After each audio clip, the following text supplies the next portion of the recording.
All right. Welcome back to the GSMC Wrestling Laureate Podcast, brought to you by the GSMC Sports Network.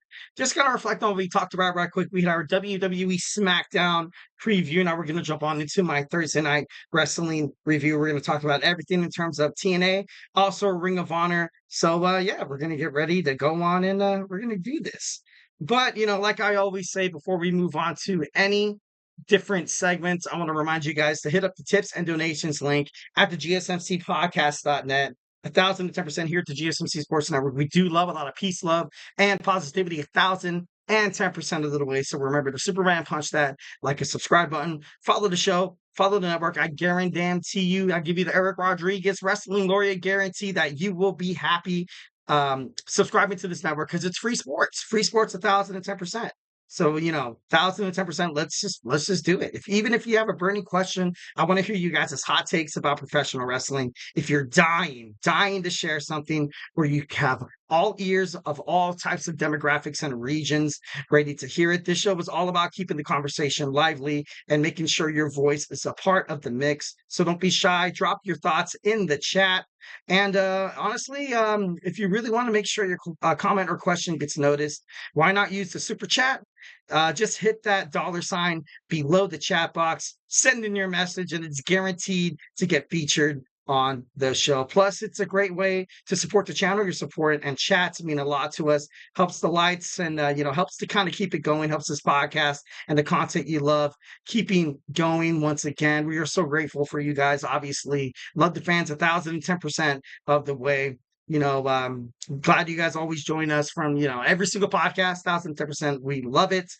We welcome all chats, super stickers. Make sure, because you're super awesome, 1,010%. And if it's not your style, of course, we always have the GSMC podcast.net, kind of like the OG link there to tip and donate. So leave your comment, question. Obviously, we appreciate the hell every single bit of your guys' support. So once again, hit that super chat. Hit the super sticker because you are 1,010% super awesome. All right, so we're going to move on to our Thursday night wrestling review. We're going to talk about, let's start off with some Ring of Honor Club tonight. All right, so we had Ring of Honor Club, the 76th episode of ROH TV that happened. We had a couple of live coverages going to it was pretty great. We had Dustin Rhodes and Sammy Guevara defeat the Dark Order, John Silver, and Alex Reynolds with Evil Uno via pinfall. And 1,010%.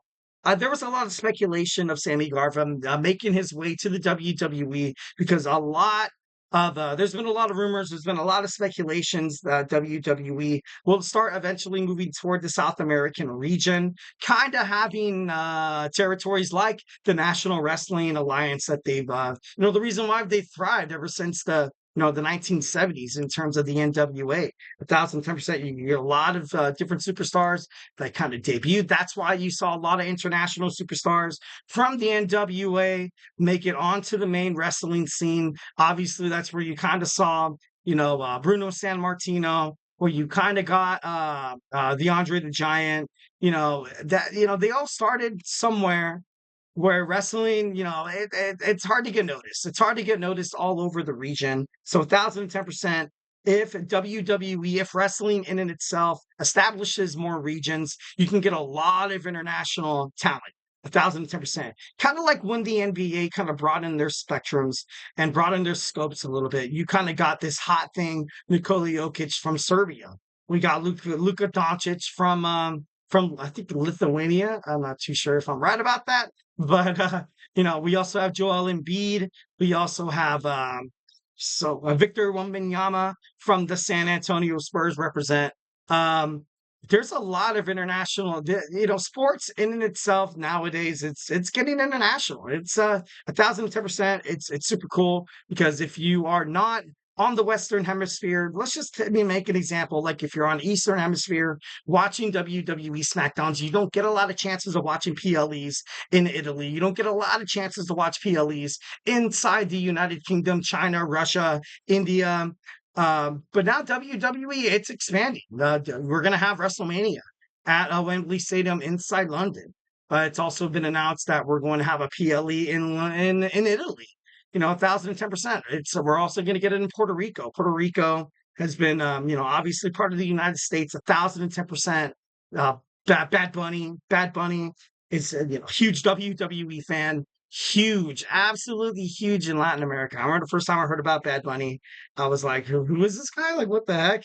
With his, with the space buns. I'm just kidding. No, not trying to throw a mess. Not trying to throw a mess. But all in all, I thought it was pretty cool how they're getting ready to expand. 1,010%. Next, we see Athena have a private minion empowerment meeting with Billy Starks to say that she was frustrated because Starks lost her title before declaring they would revoke her MIT diploma to be a minion in training. Once again, Queen Aminata and the newly crowned Ring of Honor World's Women's Television Champion Red Velvet interrupted, revealing that Athena and Starks would face them later on in the match. We had Tower Valkyrie with Johnny TV defeat Hyen via pinfall with Shayna Payne. We had Ring of Honor Tag Team Championship. We had the Undisputed Kingdom, Mike Bennett and Mac Taven defeat. Of course, they defeated the Infantry, which was terrible. Rachel Ellinger, she defeated Brooke Havoc, which was kind of shocking because I thought, Havoc had her for the longest. I watched highlights of the match on. I follow Ring of Honor on Instagram. On Instagram, I kind of try to keep up with the Instagram, TikTok, Facebook, and Twitter/X and stuff like that. And sometimes it's hard. There's so many videos all the time. It's crazy. 1,010%. You saw a promotion from Shane Taylor. You saw a promotion from Shane Taylor Promotions. That kind of sounds funny. Offering a title match to Andretti. Taylor then went off after Andretti and Top Flight for not stepping up since their debuts before declaring it was time to watch their step and protect their neck. So, you have the Shane Taylor Promotions, kind of pissed me off, but all positive things on this podcast, 1,010%. Like I said, here at the GSMC Sports Network, we do love a lot of peace, love, and positivity, 1,010%. We also had the Outrunners, Turbo Floyd, and Truth Magnum with Erica Lay defeat Steppenwolf, like Steppenwolf, like the band. That's crazy. And Barrett Brown via pinfall. We had DK's Robert Eagles defeat Darian Bankston via submission. We had Tomohiro Ishii of the conglomeration defeat Tony Nese of the Premier Athletes with the sheer drop brainbuster. Johnny TV with Tower Valkyrie defeated Fuego de Sol. And MIT Billy Starks, Ring of Honor World Champion Athena, defeated Queen Aminata and Ring of Honor World Women's Television Champion Red Velvet, which was, that kind of came to a shock to me. I thought right now is kind of, I feel like MIT's fizzling out. Obviously, Lexi Nair is still there, standing side by side with the Ring of Honor World Heavyweight Women's Champion Athena, 1,010% of the way. So, obviously got to respect that. But at the same time, you kind of see Billy Starks kind of pushed to the side a little bit. Last podcast, we talked about the best babyface turns in professional wrestling. And if Billy Starks does a babyface turn against Athena, where maybe she challenges Athena for the Ring of Honor World Women's Championship, obviously right now she's kind of being treated like crap a little bit because she lost. She lost that Ring of Honor Death Before Dishonor. She lost to the Rising Star Red Velvet. And now she's kind of stuck in this position where she's, kind of, put up or shut up. That's just how it goes in wrestling. It's, put up or shut up. You got to shine when the lights are the most brightest. And if you shrink, then so will your career. So, 1,010%. I think the best move for Billy Starks to do, because she was an honorable champion. I thought she was great. I thought, as soon as they had that tournament with Ring of Honor, when you had the finalists, I think it was not Anna Jay. Anna Jay was, damn it.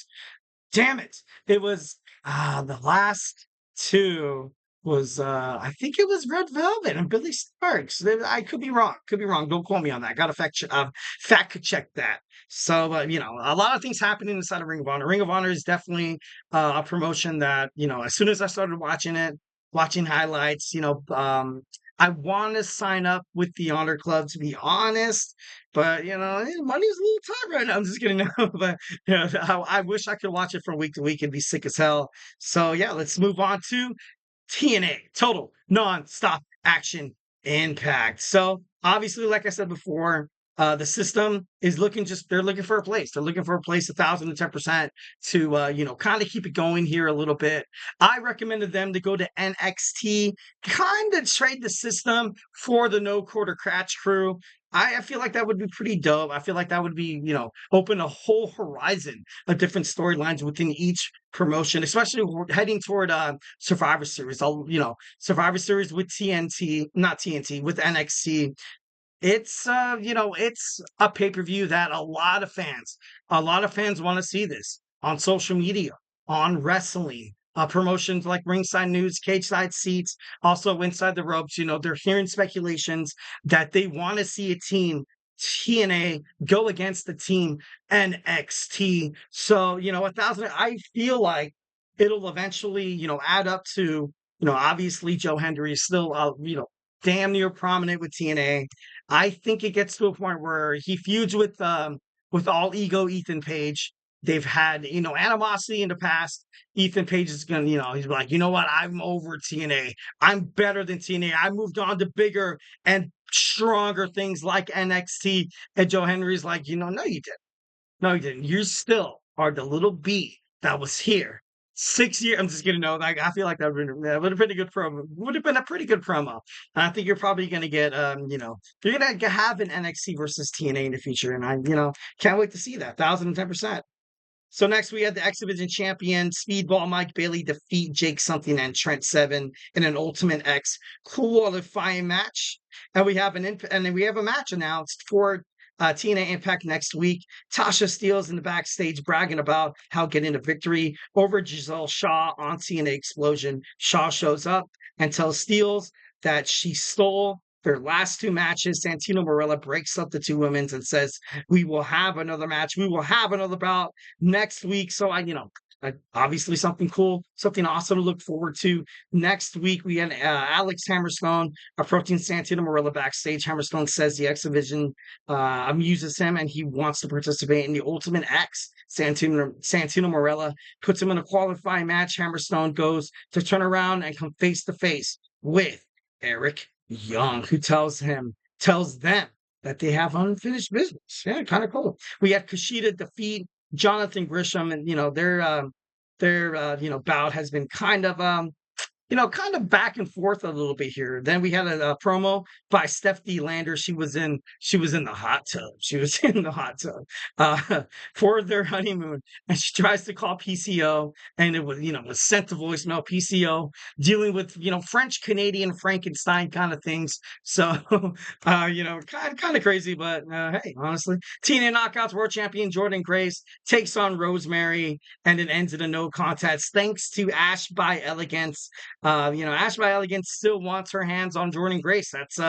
That's no surprise here. That's no surprise. 1,010%. They had an amazing, and I quote, an amazing match at TNA Slammiversary about a week and a half ago. It was definitely one of the best one of the best TNA, and it was proven. And it was proven. They got a lot of viewership.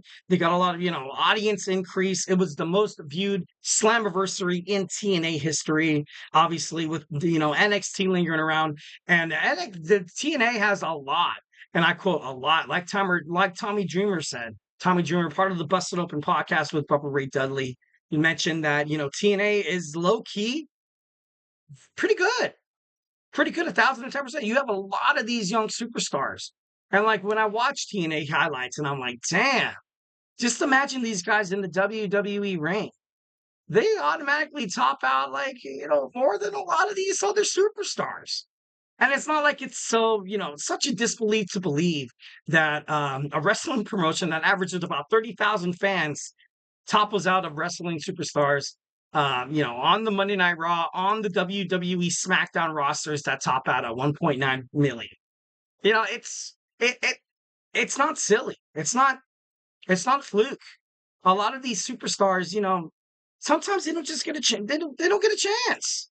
You like what I was kind of mentioning before about the regions, like I was kind of mentioning about the territories in terms of the National Wrestling Alliance, something that WWE should 1,010% adopt. The reason why you saw AEW extend their hand out to New Japan Professional Wrestling, the reason Tony Khan stuck his hand out to grab Ring of Honor, a lot of stuff, including the CMLL.